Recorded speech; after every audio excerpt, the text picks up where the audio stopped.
control these pressure spikes or pressure surges, and we'll talk a little bit more about that as we go through. Now, here's a caution. I mean, this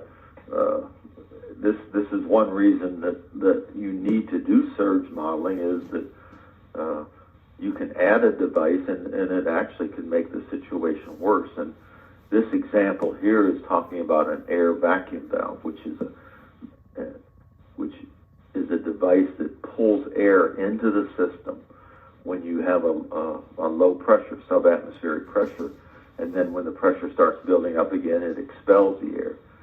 Well, if you expel the air through a larger orifice, some of these devices have maybe even a 6-inch orifice that they bring it in and expel it, you can get a pretty big pressure spike. And this is basically the same thing that you would get if you had a cavity collapse. It's due to the water accelerating and impacting on itself and causing a huge pressure spike. A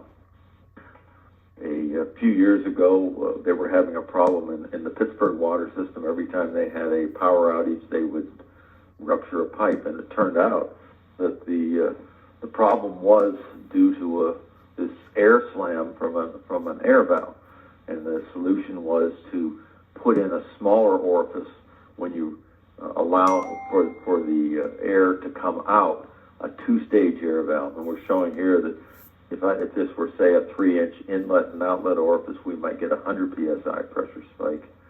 But if we had a 1-inch outlet orifice, it would allow the water column to collapse more slowly and limit the pressure spike.